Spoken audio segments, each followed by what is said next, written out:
Bene, siamo Daniele e Emanuela, siamo a Creta. Poi c'è Emanuela. Emanuela, saluta. Creta. Siamo arrivati stamattina alle 6:15 precisi, spaccati come da timetable della ANEC Line. Ovviamente dalle 6 fino a quest'ora non abbiamo fatto niente, abbiamo fatto un early check-in all'albergo, ci siamo cambiati e siamo venuti qui. Quindi recuperando mezza giornata. Allora, come non iniziare il tour con Sir Arthur Evans, ovvero l'archeologo che dissotterrò completamente ciò che rimaneva della città di Cnosso. Che cazzo è? Che cazzo è sto coso? Il palazzo di Cnosso contava 200 stanze ed era alto 4 piani. Cioè 4 piani, 3500 anni fa, quando nella maggior parte dell'Europa, nel mondo conosciuto, ancora vivevamo nelle grotte, qui già c'erano palazzi di 4 piani. Potete immaginare l'importanza e la potenza di questo antichissimo popolo, i Minoici. Abbiamo preso anche una guida qua, però certo ovviamente non si vede. Ti fa vedere più o meno in 3D quello che doveva essere la città.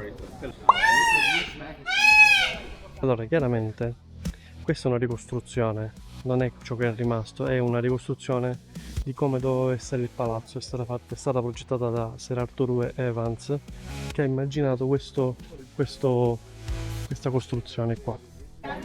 Questo è lo stronzo che grida, magari lo zoomerò in post editing. Allora, poco fa stavo spiegando nel nostro immenso video che queste costruzioni qua, vedi? Guarda a sinistra. Sì. Allora, non è che sono state trovate così, perché molti pensano che sia così, no? Ma di fatto sono una ricostruzione un po' artificiale, ecco. Sotto vediamo delle travi che ovviamente non hanno nulla a che fare con quelli che furono i tempi.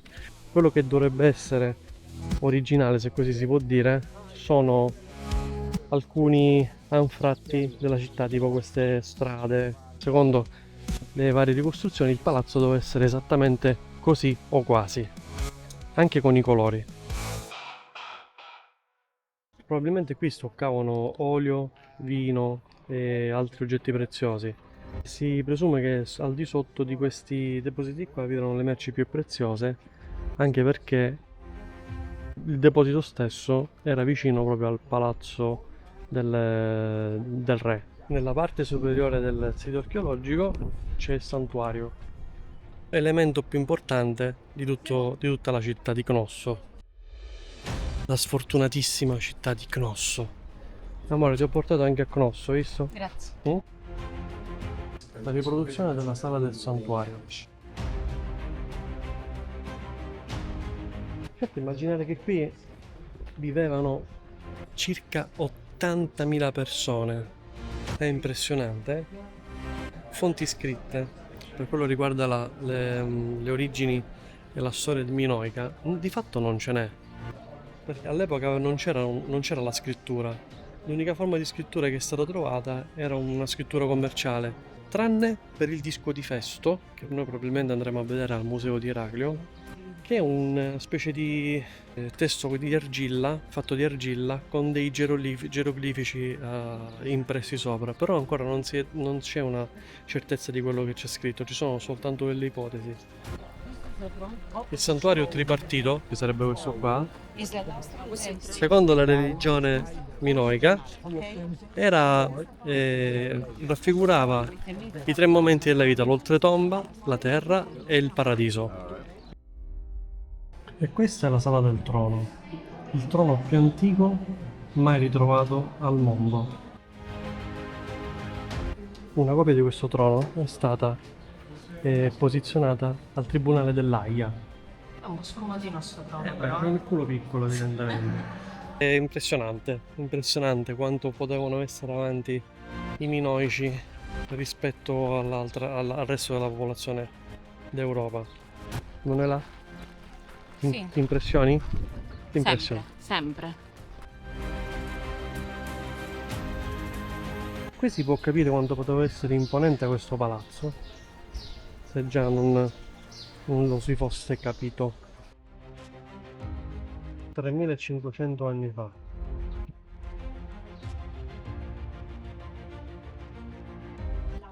Amore, adesso riprenderò il corridoio processionario del principe. Questo si chiama così perché è stato trovato un affresco di un principe che è stato poi ristrutturato da Evans, chiaramente.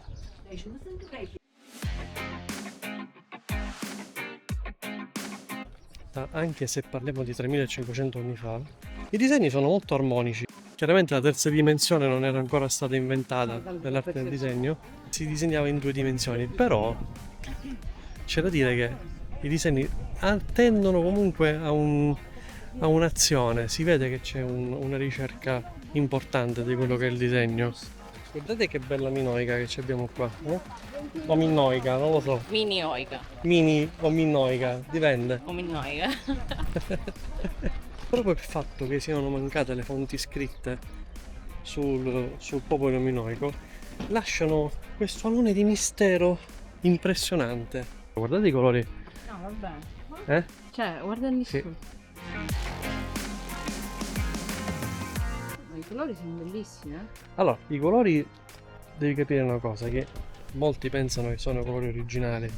La maggior parte sono ripresi in base, magari hanno trovato dei pigmenti e quindi poi li hanno riprodotti sugli affreschi, li hanno riprodotti praticamente. Magari qualcuno avrà notato che mancano le mura di cinta.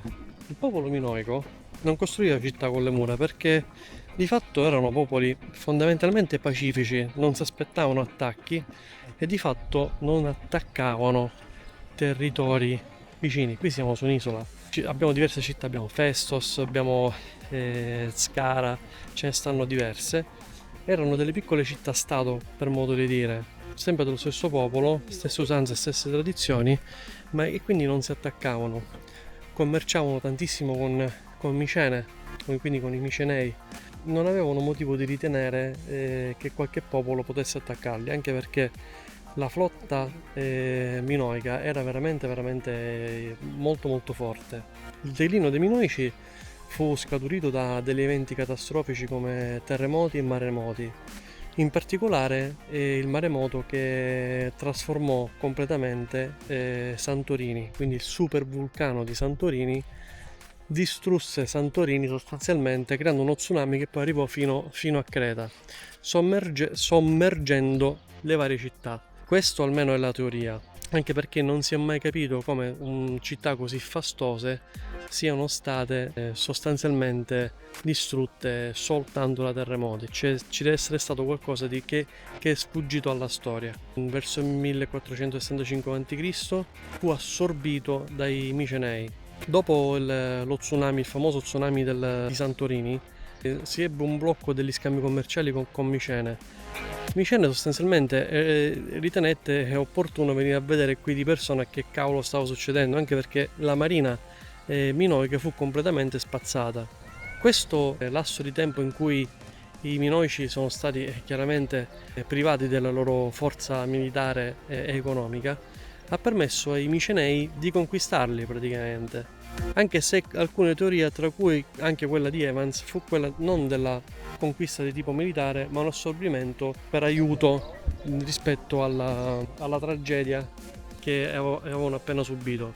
E non era la prima, perché di fatto il territorio minoico fu sempre, ed è tuttora tra virgolette, sempre in preda a terremoti e catastrofi naturali. Dai, è stato fatto veramente bene questo recupero, anche se rispecchia pienamente i miei gusti. Io preferisco più mantenere l'originalità delle cose che rimangono piuttosto che rielaborarle al senso di oggi, però è una cosa diversa effettivamente rispetto alle città turche, alle città greche. Chiaramente ti dà un'idea particolare. Mi piace, questo confronto mi piace parecchio.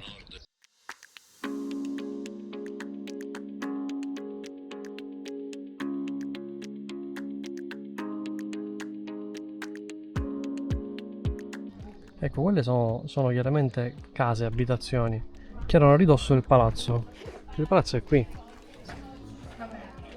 E ovviamente quello è stato più sottoposto a ristrutturazione. Bello.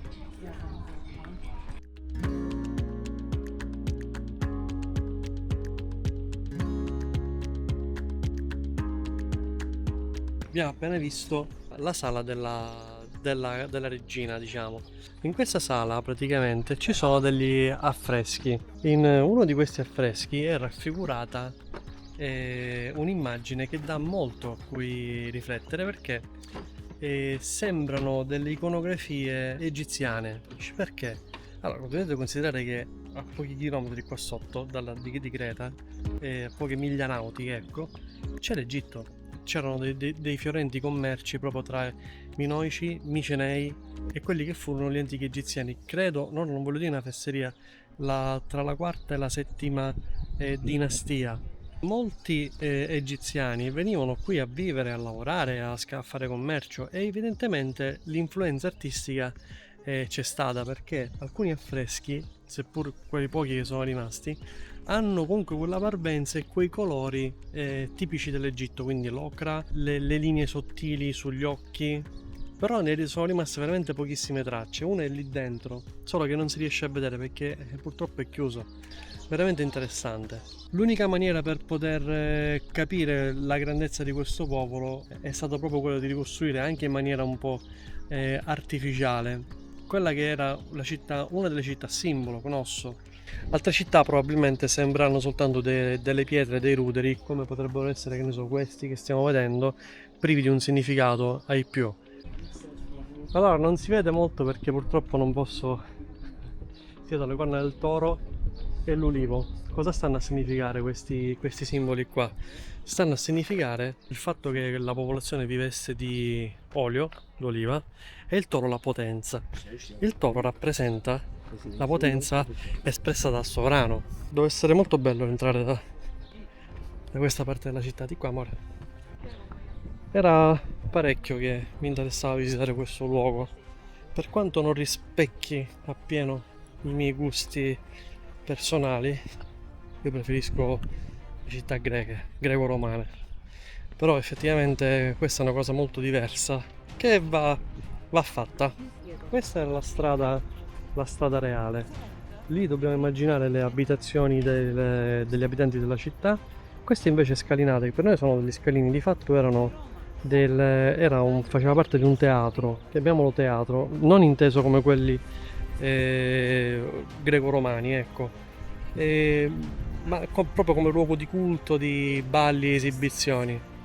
Invece questo piazzaletto qua che vediamo in rialzo era il posto in cui il sovrano veniva a vedere gli spettacoli, quindi in posizione rialzata rispetto a tutti quanti gli altri. La nostra visita a Cnosso è finita e adesso proseguemos per andare a fare qualche altra cosa. Non so cosa faremo oggi. Intanto ci andiamo a idratare. Cosa vuoi fare? Un'ora di ninni. Un'ora di ninni. Adesso andiamo in albergo, vediamo se ci danno la stanza e andiamo a fare le ninni e poi il bagno al mare probabilmente. Dai, ciao!